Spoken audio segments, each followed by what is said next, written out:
নয়নাভিরাম সবুজ ধানের ক্ষেত পাশে নিয়ে নীরবে বয়ে চলেছে ঐতিহ্যবাহী কপোতাক্ষ নদ।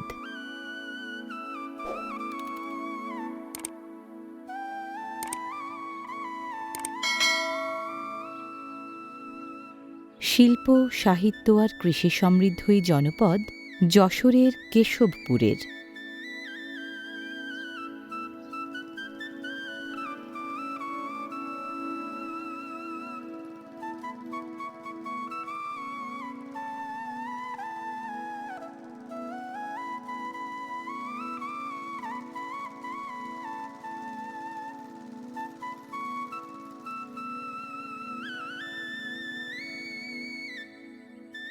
ক্ষেত বোঝাই সবল চারার সবুজ হাসি, সজীবে ক্ষেতের টাটকা ঘ্রাণ বুঝি কৃত্রিম সুগন্ধির চেয়েও মোহনীয়।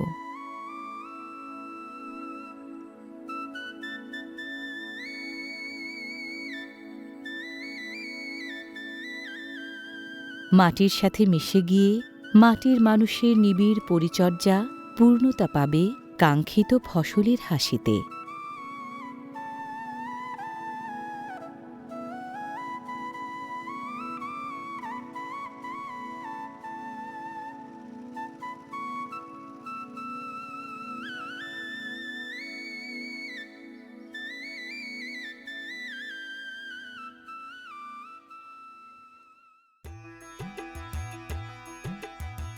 ইটপাথরের ধূসর জগৎ থেকে বহু দূরে প্রকৃতির স্নিগ্ধ আঁচলে ঘেরা এই গ্রামখানি যেন প্রশান্তির এক গোপন ঠিকানা।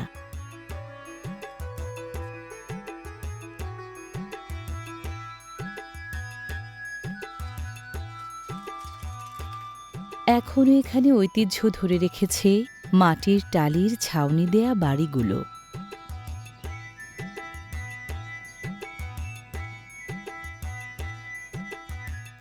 কেশবপুরে এখনও দারুণ চাহিদা মাটির টালির।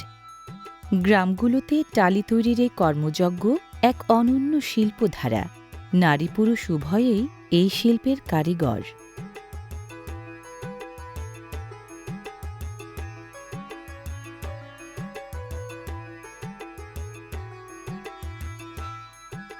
পরম মমতায় গড়ে তোলা হয় এক একটি টালি। সুনিপুণ কারুকার্যে গড়ে ওঠা প্রতিটি টালি যেন বাংলার লোকজ ঐতিহ্যের এক জীবন্ত দলিল।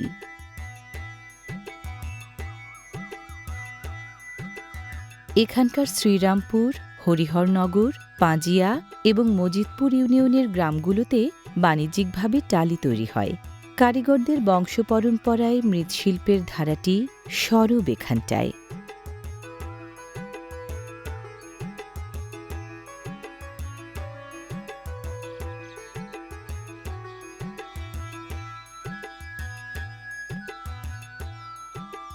মাটির টালির সবচেয়ে বড় গুণ হল গ্রীষ্মকালে প্রচণ্ড তাপদাহেও এটি ঘরের তাপমাত্রা স্বাভাবিক রাখে, আবার শীতকালে ঘরের ভেতরের উষ্ণতা ধরে রাখতে সাহায্য করে। বর্তমানে ইটালি, জার্মানি, নেদারল্যান্ডস, যুক্তরাজ্য সহ বিভিন্ন দেশে রপ্তানি হচ্ছে এখানকার টালি।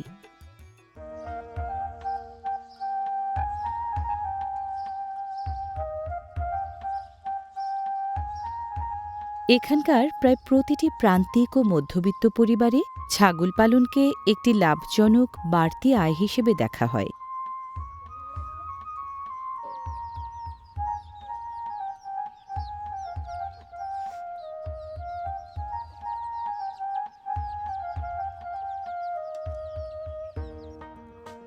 প্রায় প্রতিটি গৃহস্থালিতে মাটির চুলা এবং হাঁস মুরগির ঘর তৈরির নান্দনিক ও কার্যকর রেওয়াজ এখনও টিকে আছে এই এলাকায়।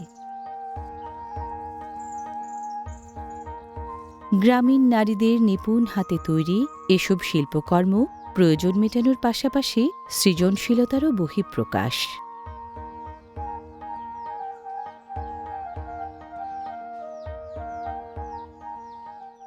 একটি নিখুঁত পরিপক্ক তল্লা বা মুলি বাঁশ ঝুড়ি তৈরির জন্য সবচেয়ে উপযোগী।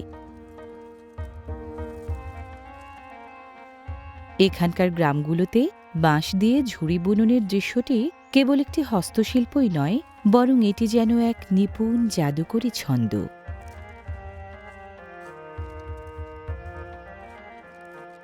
কারিগরেরা যেন বাঁশের প্রতিটি তন্তুতে নিজেদের জীবনবোধ আর ঐতিহ্যকেই বুনে দেন। এই বুনন শৈলী লোকজ শিল্পের মর্যাদায় অনন্য।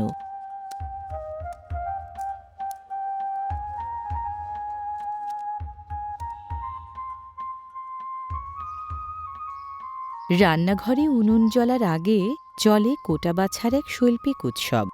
দৃশ্যটি যেন এক শাশ্বত বাংলার প্রতিচ্ছবি।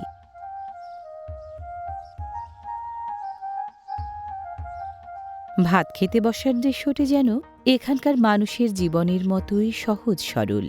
সেখানে কোনো কৃত্রিমতা নেই, নেই কোনো অলৌকিকতা।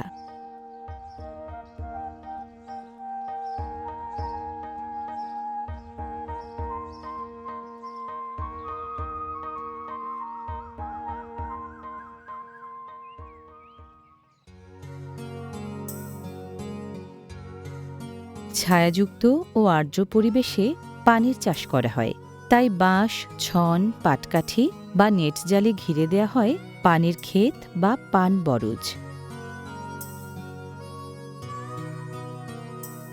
পান বেশ স্পর্শকাতর একটি লতাজাতীয় গাছ, তাই এর জন্য নিয়মিত তদারকি প্রয়োজন। পান লতাজাতীয় গাছ হওয়ায় এটি উপরে ওঠার জন্য কাঠি বা বাঁশের কঞ্চি ব্যবহার করতে হয়। লতা বড় হওয়ার সাথে সাথে আলতো করে বাঁশের ছট অথবা সুতলি দিয়ে বেঁধে দিতে হয়। একে বাউনি দেয়া বলে।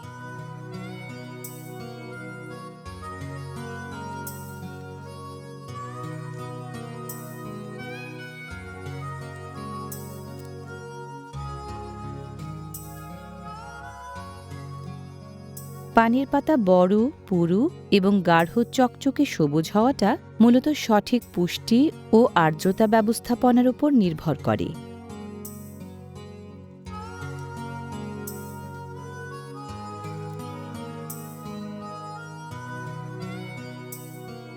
পানের লতার গিঁট থেকে বের হওয়া লম্বা সুতোর মতো শিকড়কে উদ্ভিদবিজ্ঞানীদের ভাষায় অস্থানিক বা আরোহী শিকড় বলে।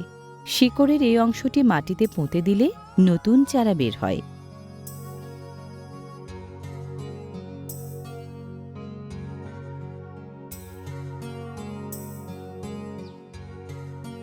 এ অঞ্চলে মিঠা ও সাঁচি এই দুই ধরনের পান বেশি চাষ হয়। মিঠা পান স্বাদে মিষ্টি এবং আকারে বড়, আর সাঁচি পান কিছুটা ঝাল স্বাদের এবং সুগন্ধিযুক্ত।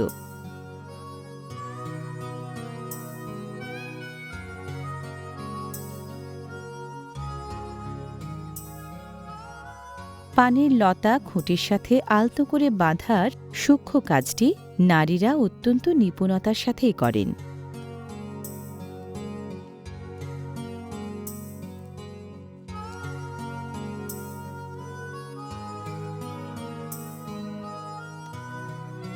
রোপণের ৬ থেকে ৮ মাস পর পান পাতা সংগ্রহ শুরু হয়। পান সংগ্রহের সবচেয়ে উপযুক্ত সময় হল খুব ভোর অথবা বিকেল বেলা।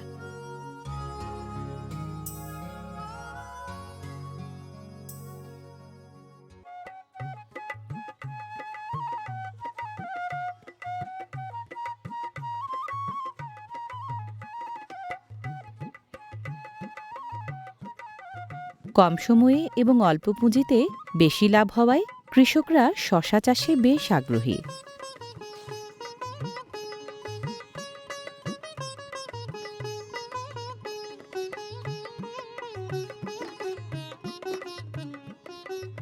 কেশবপুরের সাগরদাঁড়ি, মজিদপুর, বিদ্যানন্দকাটি এবং হাসানপুর ইউনিয়নের মাঠে মাঠে প্রচুর শশা চাষ হয়।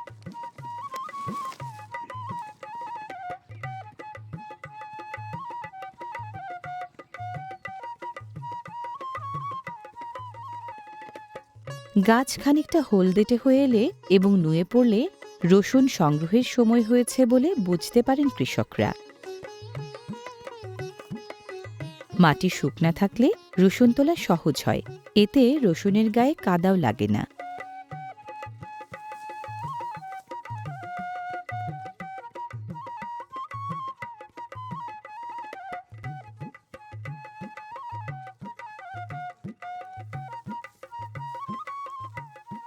মাঠ থেকে রসুন তোলার পর সেগুলোকে আঁটি বেঁধে রাখা কেবল একটি পদ্ধতিই নয়, এটি রসুন দীর্ঘকাল ভালো রাখার একটি প্রাচীন ও কার্যকর কৌশল।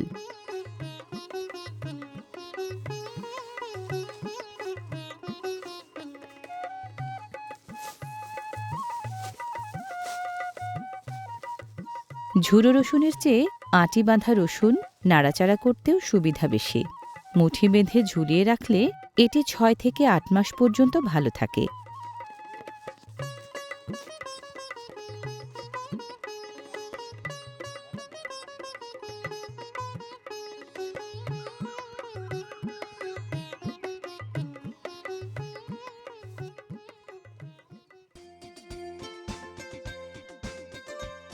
কার্পাস তুলার চাষের জন্য কেশবপুর দারুণ সম্ভাবনাময় এলাকা হিসেবে পরিচিতি পেয়েছে। সাতবাড়িয়া, মির্জানগর এবং জাহানপুর সহ বিভিন্ন গ্রামে বাণিজ্যিকভাবে কার্পাস তুলার চাষ হচ্ছে। 2025-26 অর্থবছরে কেশবপুরে প্রায় 280 হেক্টর জমিতে তুলার আবাদ হয়েছে। গত 3 বছরে এখানে তুলা চাষের পরিমাণ বেড়েছে প্রায় 47 হেক্টর।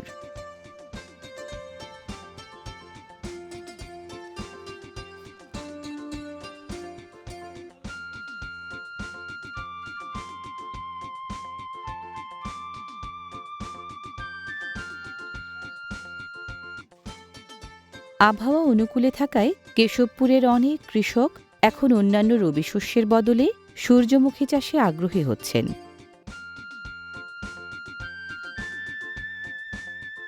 অন্যান্য ফসলের তুলনায় এতে সেচ ও রাসায়নিক সারের প্রয়োজন কম হয়, ফলে উৎপাদন খরচও কমে, আবার বীজের দাম ভালোই পাওয়া যায়।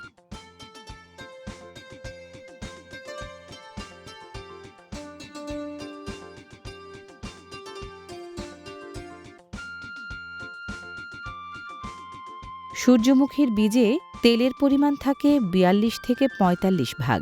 কোলেস্টেরল মুক্ত হওয়ায় বাজারে এর চাহিদাও প্রচুর।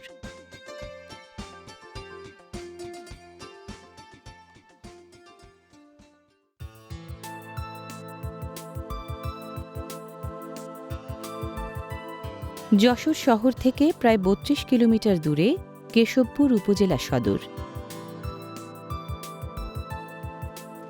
স্মৃতিফলকে মধুকবি মাইকেল ও তার বিখ্যাত কবিতাংশ বলে দেয় এ অঞ্চলের মানুষ ঐতিহ্যকে কতটা শ্রদ্ধা ভরে আগলে রেখেছেন।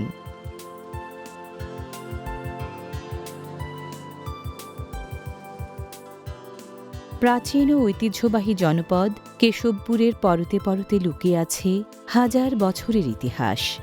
বিশেষ করে মধ্যযুগীয় এবং সুলতানি আমলের নানা নিদর্শন এ অঞ্চলের প্রাচীনত্বের প্রমাণ দেয়। অনেকে মনে করেন সেন বংশীয় রাজাদের আমল থেকেই এলাকাটি সমৃদ্ধ জনপদ হিসেবে গড়ে উঠেছিল।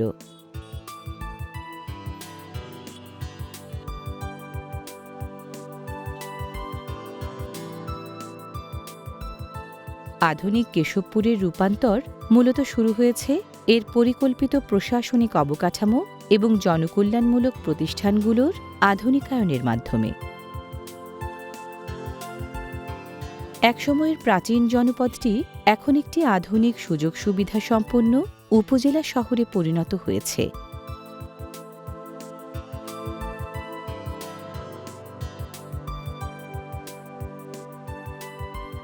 বর্তমানে দক্ষিণবঙ্গের অন্যতম একটি শিক্ষানগরী হিসেবে নিজেকে প্রতিষ্ঠিত করেছে কেশবপুর।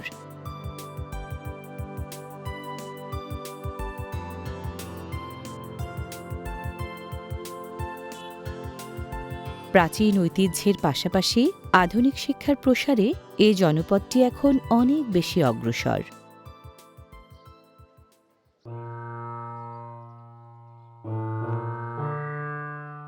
সাগরদাঁড়ি গ্রামের মাঝখানে মহাকবি মাইকেল মধুসূদন দত্তের বসতবাড়ি থেকে সামান্য দূরত্বে এই প্রাচীন মসজিদটির অবস্থান।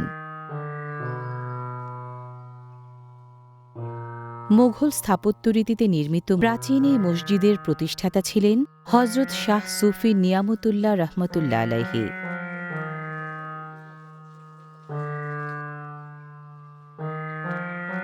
মধুসূদন এই মসজিদে তখনকার ইমাম মৌলভী লুৎফুল হকের কাছে ফার্সি ভাষা ও প্রাথমিক শিক্ষা গ্রহণ করেছিলেন।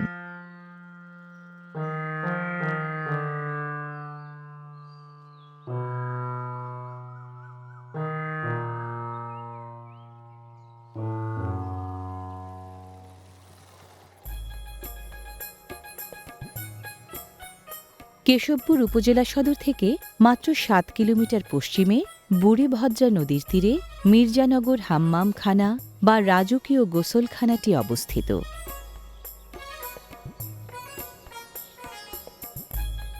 মুঘল স্থাপত্যশৈলীর এক অনন্য নিদর্শন এবং দক্ষিণবঙ্গের অন্যতম গুরুত্বপূর্ণ প্রত্নতাত্ত্বিক স্থান এটি।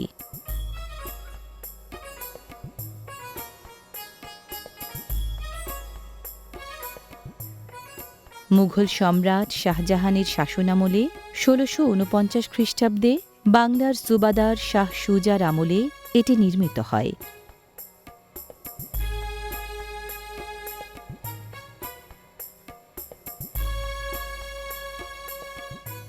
তৎকালীন ফৌজদার মির্জা সাফসি খান এটি প্রতিষ্ঠা করেন। তার নামানুসারেই এ এলাকার নাম হয় মির্জানগর। এটি ছিল রাজকীয় পরিবারের সদস্যদের গোসল ও বিশ্রামের জন্য একটি বিশেষ স্থাপনা।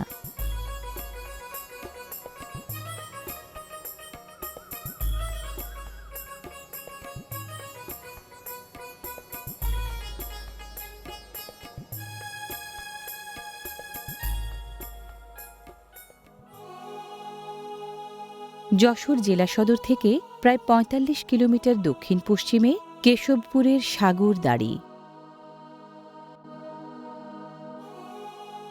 সাগরদাড়ির মূল আকর্ষণ এককালের বিখ্যাত দত্তবাড়ি, এখন এর নাম মধুপল্লী।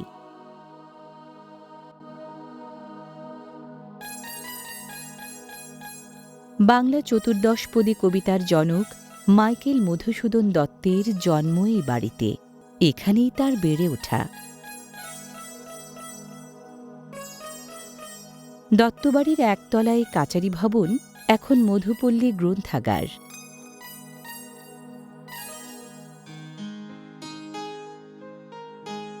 জন্ম ১৮২৪, মৃত্যু ১৮৭৩। ক্ষণজন্মায় মহাকবির বাবা আইনজীবী রাজনারায়ণ দত্ত, মা জমিদার কন্যা জাহ্নবী দেবী। ভ্রমণ পিয়াসিয়ার কাব্যপ্রেমীদের প্রিয় জায়গা হয়ে ওঠা মধুকবির স্মৃতিময় এই বাড়ি প্রত্নতত্ত্ব অধিদপ্তরের তত্ত্বাবধানে এখন সংরক্ষিত এক পুরাকীর্তি।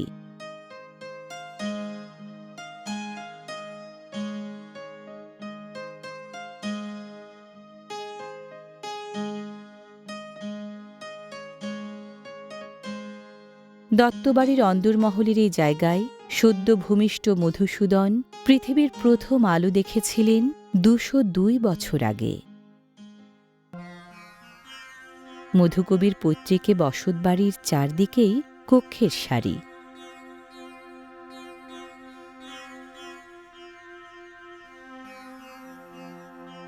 সামনের স্তম্ভশোভিত স্থাপনাটি দত্তবাড়ির দুর্গা মন্দির। পূজা অর্চনার প্রতি বিশেষ দুর্বলতা ছিল দত্ত পরিবারের সদস্যদের।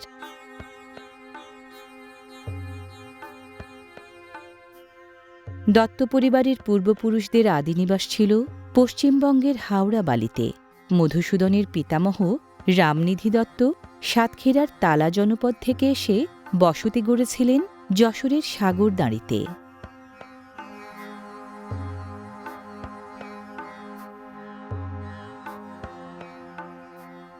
মধুসূদনের বাবা রাজনারায়ণ দত্ত তার ৩ ভাইকে সাথে নিয়ে সাগরদাঁড়ি ও আশপাশের এলাকায় জমিদারি কিনে প্রতিষ্ঠা পেয়েছিলেন সম্ভ্রান্ত জমিদার হিসেবে।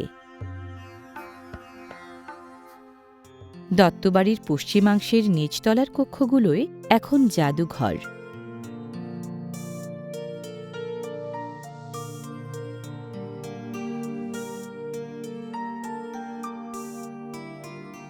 মধুসূদন দত্ত বেড়ে উঠেছিলেন জমিদারি জীবনধারার আবহের মাঝে। তাঁর ব্যবহার করা এসব জিনিস এখন ইতিহাসের অমূল্য স্মারক বস্তু।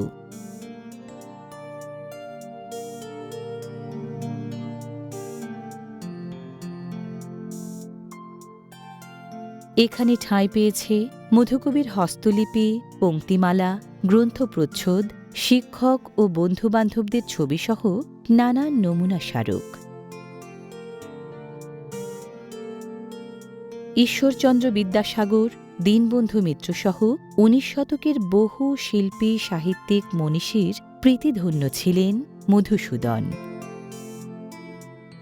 প্রথম বাংলা সনেট, প্রথম মৌলিক নাটক, প্রথম মৌলিক মহাকাব্য এবং ট্র্যাজেডি ও কমেডিধর্মী সাহিত্যকর্মের এই রচয়িতা অমিত্রাক্ষর ছন্দের ব্যবহারে আধুনিকতা এনেছেন বাংলা সাহিত্যে।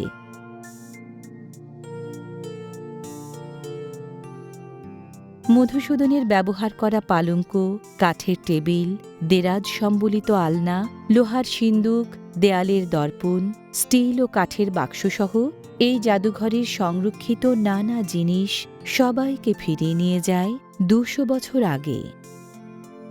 সাফল্য ব্যর্থতার দোলাচলে মধুকবির যে জীবন ছিল উপন্যাসের মতোই বর্ণাঢ্য, তার নানান নমুনা এ জাদুঘরের কক্ষে কক্ষে।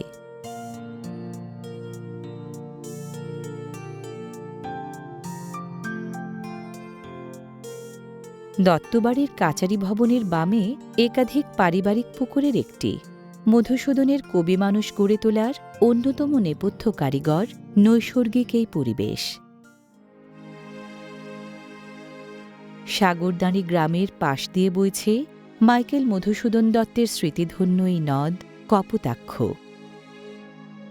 বহু দেশে দেখিয়াছি বহু নদ দলে, কিন্তু এ স্নেহের তৃষ্ণা মেটে কার জলে। যাযাবর মধুকবির অপার তৃষ্ণা মেটেছিল শুধু এই কপোতাক্ষের জলে। একসময় কপোতের চোখের মতো স্বচ্ছ পানি ছিল বলে নদের নাম হয়েছিল কপোতাক্ষ। ১৩ বছর বয়স থেকে কলকাতায় থাকা মধুসূদন বহুবার সাগরদাঁড়িতে ফিরেছেন এই কপোতাক্ষ নদ বেয়ে।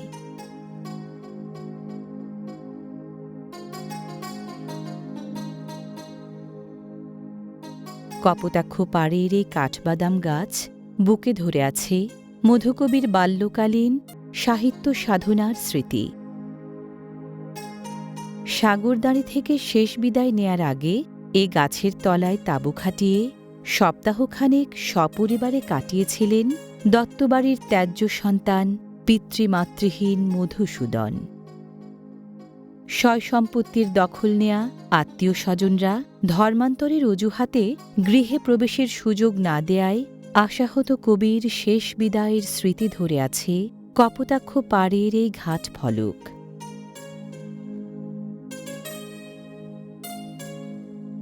সাহিত্য, ঐতিহ্য, নদ নদী আর কৃষির অপার মেলবন্ধন প্রাচীন নগরী কেশবপুরকে করে তুলেছে যশোরের এক অনন্য জনপদ।